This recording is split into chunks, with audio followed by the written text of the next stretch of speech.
हरियाणा विधानसभा चुनाव को लेकर कल वोटिंग होना है और इसके बाद महाराष्ट्र और झारखंड के चुनाव की तारीखों का भी ऐलान होना बाकी है। चुनाव से पहले किसानों से जुड़े मुद्दे गर्म हैं।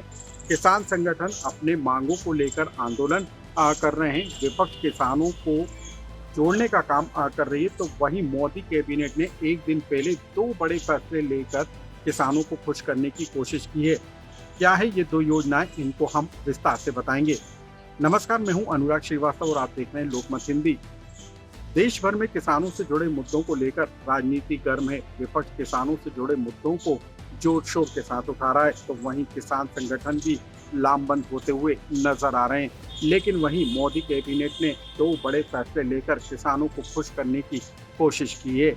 एक, खाद्य तेलों पर आत्मनिर्भरता बढ़ाने की कोशिश है, जिसके तहत विदेशों पर खाद्य तेलों की निर्भरता को खत्म करने की कोशिश होगी। दूसरा, किसानों को कैसे हाइब्रिड बीज देकर उनकी उन्नत फसल को बेहतर बनाया जाए, इसको लेकर मोदी कैबिनेट ने प्रस्ताव को मंजूरी दी है। 1 लाख से ज्यादा करोड़ की राशि का प्रावधान इन दो बड़ी योजनाओं के लिए किया गया है। लेकिन इन दो योजनाओं के जरिए कैसे किसानों की जिंदगी बदलेगी और किसानों की आय में कैसे इजाफा होगा, ये खुद सीधे समझ लीजिए केंद्रीय मंत्री शिवराज सिंह चौहान से। और कल और 1 लाख करोड़ रुपए की एक योजना को कैबिनेट ने मंजूरी दी है, जो किसानों के हित में है और हमारे खाद्य सुरक्षा को भी सुरक्षित करेगी। हमने दो योजनाएं, एक प्रधानमंत्री राष्ट्रीय कृषि विकास योजना और दूसरी कृषि उन्नति योजना, ये दो योजना बनाई हैं। इन योजनाओं में कुल मिला के 1,01,321 करोड़ 61 लाख रुपया खर्च होंगे। इन योजनाओं में मृदा स्वास्थ्य प्रबंधन, वर्षा आधारित क्षेत्र का विकास, कृषि वानिकी, परंपरागत कृषि को बढ़ावा देना, फसल अवशेष प्रबंधन, कृषि का यंत्रीकरण, पर drop more crop, crop diversification, फसल विविधीकरण, कृषि के स्टार्टअप्स के लिए निधि, ये सब चीज़ें प्रधानमंत्री राष्ट्रीय कृषि विकास योजना के अंतर्गत। और कृषि उन्नति योजना में जो विशेष रूप से खाद्य सुरक्षा सुनिश्चित करेगी देश की, राष्ट्रीय खाद्य सुरक्षा और पोषण मिशन, राष्ट्रीय खाद्य तेल मिशन,